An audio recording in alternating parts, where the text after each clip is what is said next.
नमस्कार, भगवती क्लासेज के YouTube channel में आपका हार्दिक स्वागत है। पिछली कक्षा में अपन ने राजस्थानी भाषा का अध्ययन किया था। राजस्थानी भाषा में उनकी बोलियों का, उनकी शैलियों का अध्ययन अपन ने कर लिया है। उसी श्रेणी में राजस्थानी कल्चर की आगे की क्लास में अपन देखते हैं तो राजस्थान के प्रमुख साहित्यकारों को अपन पढ़ेंगे, जिसमें राजस्थान के साहित्यकारों में उन व्यक्तित्वों को पढ़ेंगे जिन्होंने राजस्थानी संस्कृति या राजस्थानी इतिहास को आगे बढ़ाने में महत्वपूर्ण योगदान दिया है। इसी श्रेणी में सर्वप्रथम अगर अपन पढ़ते हैं तो कर्नल जेम्स टोड का नाम आता है। कर्नल जेम्स टोड इतिहास के पितामह कहा जाते हैं। राजस्थानी इतिहास के पितामह और राजस्थानी इतिहास के जनक जिन व्यक्तित्वों को कहा जाता है वो है कर्नल जेम्स टोड।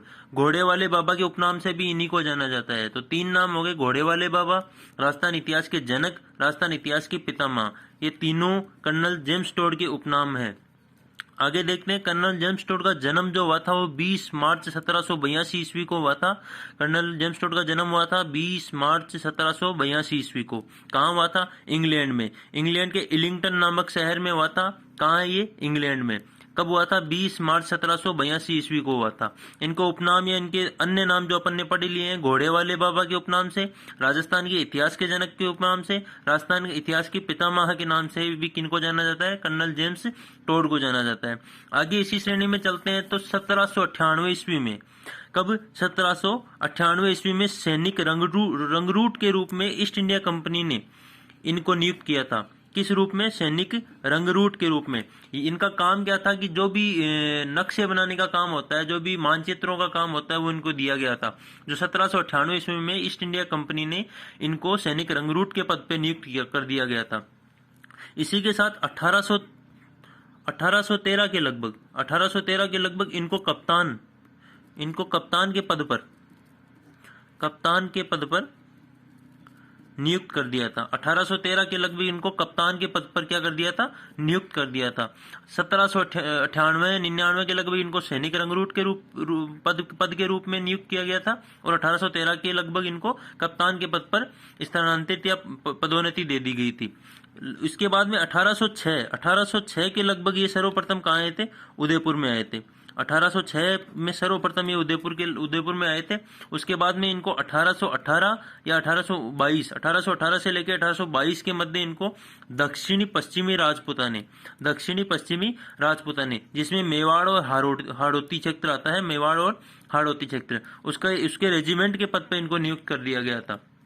कब? 1818 से लेकर 1822 ईस्वी के मध्य दक्षिणी पश्चिमी राजपूताने के रेजिमेंट के पद पर। दक्षिणी पश्चिमी राजपूताने में पूछ लिया जाए कौन कौन से आते हैं तो मेवाड़ और हाड़ौती जो क्षेत्र है वो दक्षिणी पश्चिमी राजपूताने रेजिमेंट के अंदर आते हैं। तो 1818-1822 के मध्य इनको मेवाड़ व हाड़ौती के रेजिमेंट के पद पर नियुक्त किया गया था। सबसे पहले उदयपुर कब आए थे? 1806 के अंदर ये उदयपुर आए थे।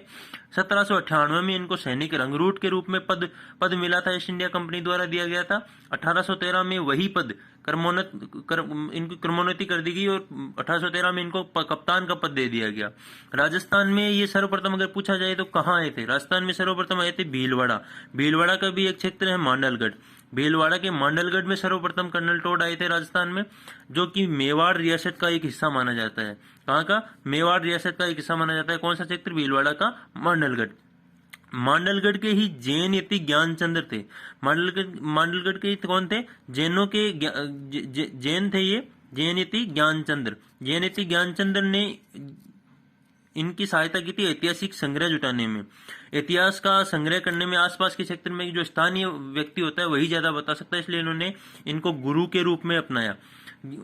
पूछ लिया जाए कर्नल टोड के गुरु किसको माना जाता है तो जैन यति ज्ञानचंद्र को कर्नल टोड के गुरु माने जाते हैं। इन्होंने क्या सहायता की? जो भी आसपास का क्षेत्र था, उदयपुर, भीलवाड़ा, ये जो क्षेत्र था, इसमें ऐतिहासिक सामग्री जुटाने में इनकी सर्वाधिक मदद किसने की थी? जैन यति ज्ञानचंद्र ने। और कर्नल टोड के गुरु के रूप पूछ लिया जाए तो कौन है? जैन यति ज्ञानचंद्र।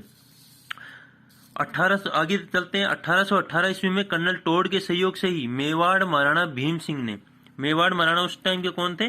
भीम सिंह। 1818 के लगभग मेवाड़ महाराणा भीम सिंह ने ईस्ट इंडिया कंपनी से सहायक संधि की थी। सहायक संधि तो पूछ लिया जाए कि मेवाड़ राज्य ने सहायक संधि किस सन में की थी? 1818 ईस्वी में की थी। किसके काल में की थी? महाराणा भीम सिंह के काल में की थी। और किसके सहयोग से की थी? कर्नल टोड के सहयोग से मेवाड़ ने सहायक संधि की थी। इसी श्रेणी में अगर आगे चलते हैं तो 1822 ईस्वी में कंपनी, ईस्ट इंडिया कंपनी से इन्होंने क्या दे दिया था, त्याग पत्र दे दिया था, और वहां से कहाँ चले गए थे, इंग्लैंड चले गए थे, और वहीं बाकी का राजस्थान का इतिहास लिखने का कार्य था, इंग्लैंड जाके इन्होंने आगे बढ़ाया था। आगे चलते हैं तो बोरसवाड़ा का एक किला है, बोरसवाड़ा गांव था उदयपुर और अजमेर क्षेत्र में, जिसमें कर्नल टोड ने अपने लिए किले का निर्माण किया था। किस गांव में, बोरसवाड़ा, बोरसवाड़ा गांव, बोरसवाड़ा गांव था जहां कर्नल टोड ने भीम सिंह जी से कह के, जो भीम सिंह जी थे 1818 के लगभग, इन्होंने बोरसवाड़ा गांव में कर्नल टोड के लिए किस किले का निर्माण करवाया था, किसका निर्माण करवाया था, किले का निर्माण करवाया था। और इसी बोरसवाड़ा का आगे जाके नाम भीम सिंह जी ने ही कर दिया था टोडगढ़। क्या नाम कर दिया था, टोडगढ़। तो टोडगढ़ एक क्षेत्र है, अजमेर क्षेत्र में आता है टोडगढ़। तो टोडगढ़ बोरसवाड़ा गांव का ही नाम था। बोरसवाड़ा में किला बनवाया था किसके लिए, कर्नल टोड जी के लिए। कर्नल टोड जी के लिए किला किसने बनवाया था, भीम सिंह जी ने। भीम सिंह जी ने किस गांव में बनवाया था, बोरसवाड़ा गांव में, जिसका वर्तमान में नाम क्या है, टोडगढ़। अभी इस किले में एक सरकारी स्कूल का भी संचालन किया जा रहा है। सरकारी स्कूल का संचालन अभी किस किले में किया जा रहा है, कर्नल टोड जी के किले में। इसके आगे अगर चलते हैं तो इनकी किताबों की बात आती है, जिसमें बुक्स, इनकी बुक्स आती है। सर्वप्रथम जो बुक अपन लेते हैं, annals and antiquities of Rajasthan, सर्वाधिक प्रसिद्ध बुक है annals and antiquities of Rajasthan, जिसकी अगर सन पूछ ली जाए कब आई, तो 1829 ईस्वी के लगभग इनकी ये पहली किताब थी, annals and antiquities of Rajasthan. जिसका दूसरा नाम अगर पूछ लिया जाए कि इसी किताब का दूसरा नाम किस नाम से जाना जाता है, तो वो है the central and western Rajput states of India. The central and western Rajput states of India. पहला नाम क्या है, annals and antiquities of Rajasthan, 1829 ईस्वी के लगभग आई थी। जिसका दूसरा नाम है the central and western Rajput states of India. जिसके भाग अगर पूछ ली जाए कि annals and antiquities of Rajasthan के भाग कितने हैं, तो 2 भाग है। पहला भाग आया था 1829 ईस्वी के लगभग, दूसरा भाग इसका आया था 1832 ईस्वी के लगभग। कितने भाग है, 2। पहला 1829 ईस्वी के लगभग, दूसरा 1832 ईस्वी के लगभग आया था। अगर पूछ लिया जाए कि annals and antiquities of Rajasthan जो राजस्थान की प्रमुख पुस्तक है, उसके संपादक कौन है, इसका संपादन किसने किया था, तो विलियम क्रुक जी ने इसका संपादन किया था विलियम क्रुक जी ने। सर्वप्रथम राजस्थान शब्द का उल्लेख या राजस्थान शब्द का उल्लेख या रजवाड़ा शब्द का जो उल्लेख मिलता है, वो भी annals and antiquities of Rajasthan में ही सबसे पहले मिलता है। तो किस राजस्थान शब्द या राजस्थान शब्द का सर्वप्रथम प्रयोग किस पुस्तक में देखने को मिलता है, तो वो है annals and antiquities of Rajasthan.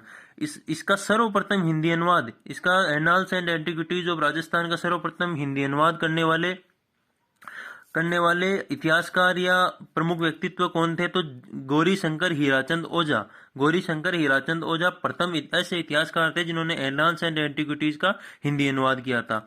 अगर पूछ लिया जाए कि इसके पहले 2 भाग थे एनाल्स एंड एंटिक्विटीज के, पहला और द्वितीय। जो पहला आया था 1829 ईस्वी के लगभग, दूसरा आया था 1832 ईस्वी के लगभग। तो प्रथम भाग में क्या है, तो राजपुताने की भौगोलिक स्थितियों का वर्णन है, वंशावलियां, राजपुताने की प्रमुख वंशावलियां दी गई है, तात्कालिक सामंती व्यवस्था। यह प्रश्न बहुत बार आ चुका है कि सामंती व्यवस्था का उल्लेख सर्वप्रथम किस पुस्तक में दिया गया था, तो annals and antiquities of Rajasthan में दिया गया था, जिसके लेखक है कर्नल जेम्स टोड। कब लिखी गई थी, 1829 ईस्वी के लगभग। इसके द्वितीय भाग में मारवाड़, बीकानेर, जैसलमेर, अजमेर और हाड़ौती के इतिहास का वर्णन है। मारवाड़, बीकानेर, जैसलमेर, आमेर, हाड़ौती के इतिहास का वर्णन है। पहले में राजपुताने की भौगोलिक स्थिति का वर्णन है, वंशावलियों का वर्णन है, सामंती व्यवस्था का वर्णन है और जागीरदारी व्यवस्था का भी वर्णन है। सामंती व्यवस्था वाला क्वेश्चन बहुत बार पूछा जा चुका है। पहली बुक हो गई अपनी। दूसरी है ट्रेवल्स इन वेस्टर्न इंडिया। दूसरी कर्नल टोड जी की बुक है ट्रेवल्स इन वेस्टर्न इंडिया, पश्चिम भारत की यात्रा। कौन सी है, पश्चिम भारत की यात्रा, ट्रेवल्स इन वेस्टर्न इंडिया, जिसको 1839 ईस्वी में प्रकाशित किया गया था। कब किया गया था, 1839 में। जो एनाल्स एंड एंटिक्विटीज थी वो 1829 ईस्वी में, और ये 1839 ईस्वी में। प्रकाशित किसने किया था, जूलिया क्लटरबर्ग ने। किसने किया था, जूलिया क्लटरबर्ग ने, जो इनकी पत्नी के रूप में जानी जाती है। जूलिया क्लटरबर्ग कौन थी, इनकी कर्नल जेम्स टोड जी की पत्नी थी। इसको समर्पित ट्रेवल्स इन वेस्टर्न इंडिया को समर्पित किसको किया गया था, तो विलियम हंटर को समर्पित किया गया था। और एनाल्स एंड एंटिक्विटीज को समर्पित अगर पूछ ले तो वो किसको किया गया था, जैन यति ज्ञानचंद्र जी को। जो कौन थे? कर्नल जेम्स टोड जी के गुरु थे। किसको? एनाल्स एंड एंटिक्विटीज को समर्पित किया गया था जयनीति ज्ञानचंद्र जी को, और ट्रेवल्स इन्वेस्टर इंडिया को समर्पित किया गया था विलियम हंटर जी को। इसको प्रकाशित करने वाले कौन थे? जूलिया क्लटरबर्ग थे। इसी श्रेणी में आगे चलते हैं तो जागीरदारी व्यवस्था पर लिखने वाला सर्वप्रथम इतिहासकार कौन? अभी पीछे अपन ने एनाल्स एंड एंटिक्विटीज में देखा था कि उसके फर्स्ट भाग में, उसके प्रथम भाग में जागीरदारी व्यवस्था और सामंती व्यवस्था का उल्लेख मिलता है। उसी में जागीरदारी व्यवस्था पर लिखने वाला सर्वप्रथम इतिहासकार अगर पूछ लिया जाए तो कौन है? कर्नल जेम्स टोड, जिन्होंने जागीरदारी व्यवस्था और सामंती व्यवस्था पर प्रकाश डाला था।